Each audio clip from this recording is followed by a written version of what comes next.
That sounds great. You know, when you're talking about being on the BBC, and the program title was World's Strictest Parents. Yes.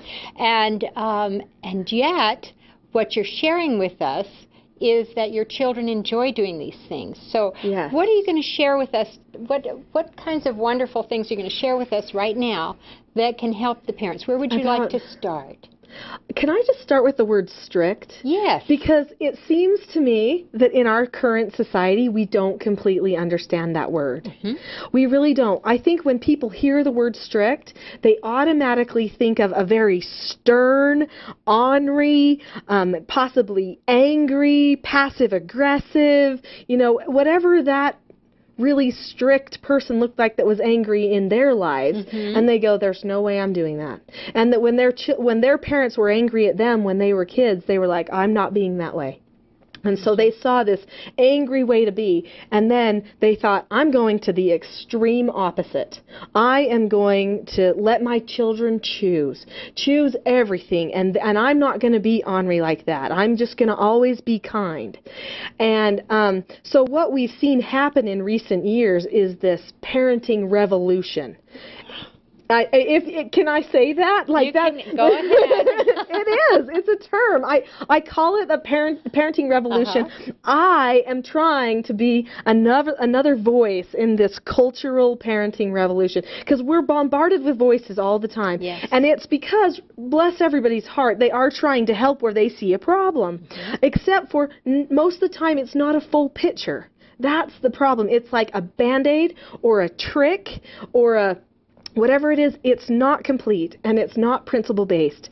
When they asked me, when the BBC said, would you consider yourself a strict parent? And I said, well, no, I don't yell at my children or anything. And they said, well, would you let them get tattoos and go hang out at the pub with their friends? Yeah, right. And I'm like, no. And they said, would you let them smoke? I said, no. And they said, well, then you're strict. So how's that? Just about everyone I know is strict. I know. And, that's something to celebrate, y'all. It's just a traditional principle. You Uh-huh. don't let children do addictive substances. Anyway, so as I started looking into it, I looked up strict because a friend of mine, she was a different generation than me, much older, and she said to me, Nicholeen, you don't understand strict, because I was saying, I don't know if I like being called the world's strictest parent. Like, that just bugs me.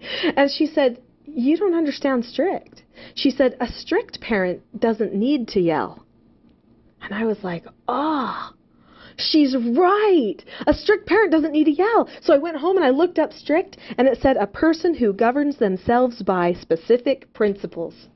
And then all of a sudden I went, I think I'm the strictest parent I know. So, because I definitely do. Everything goes back to the principles. And I'll tell you what that strictness does. It makes kids secure. It does. Really, really secure. And those two troubled teens that people will see on the movie, if you go there, you'll see on the movie, they were both 17 years old. And at the end of the movie, they're crying. They're just bawling on our shoulders. And what is not seen or heard at that moment is that those teens are saying, I'm sorry if I get just a little choked up here, but that way it was a beautiful moment. They were saying, please don't make us go. Can't we just stay here? We feel safe here. That just ripped my heart out. Mm-hmm. I can tell. Yeah, if you can imagine, I wanted them to be able to stay too. I loved them. They were easy to love, even with all of the baggage they came with. When you watch that on her website, you'll have the same response. It was very heart-rending. It was emotional. There's no way to watch it and just, I can't imagine anyone watching it and not responding with your heart, knowing that they stand a chance at being successful in life because of that interaction and opportunity that you gave them. And they have done well. They really have. We don't have as much contact with Hannah. Mm-hmm. I wish we had more, but I think her family moves around a bit more and such. But James we have fairly steady contact with. He has gone back to school. He was a school dropout. He's now in the university. Wow. And when he came to our house, we read a wonderful book called The Dream Giver. I don't know if you've ever read it, but we read that with him, and he looked at me and he said, I have a dream. There's something I want to be. I want to be a fashion designer. And so he went back. He said, but I've got to go back to school or I can't do it. And so he went back and he went back to school and he went back home and he fixed the relationship with his mom. And he got off substances. And I mean, he made a miraculous change in his life. Really miraculous. I mean, in 8 days, that's big. Yeah, it is. That's and to really hold big it, to make it hold. Yeah. That's the key. So, you know, when we're talking about the self-government, it really is a key. That's a major key in it because so much goes along with that, the boundaries, the self-worth. I remember living in California at a time when, this blows my mind, you couldn't mark an answer wrong for math. If the children didn't get the right answer, you didn't mark it wrong because you didn't want to hurt their self-esteem. Oh, no. Yes, and so, of course, guess what? I mean, you do that for a little while, and you have kids graduating who can't add. Yes. Or do other things, and it doesn't help their self-esteem. When you can't accomplish and you can't do things correctly. No, there's no confidence there. In fact, you're teaching dishonesty. You are, absolutely. That is a dishonest thing to teach a children. And you know, some people when I talk about praise. Have said California now. I'm still going to get a lot of emails.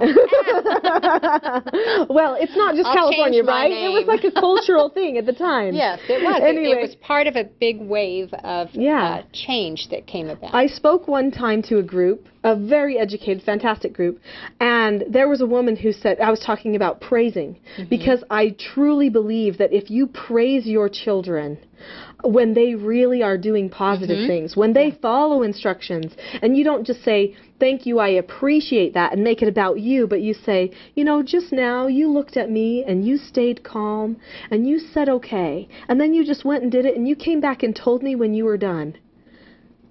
That is amazing self-government. You are so mature, and I feel very connected with you when you are, you know, able to do a skill like that, or however you want to say it, but when you praise them. So this woman said to me, she's like, well, isn't it wrong to praise children too much? And see, she was referring to that very thing that was happening where you're praising them without actually doing anything.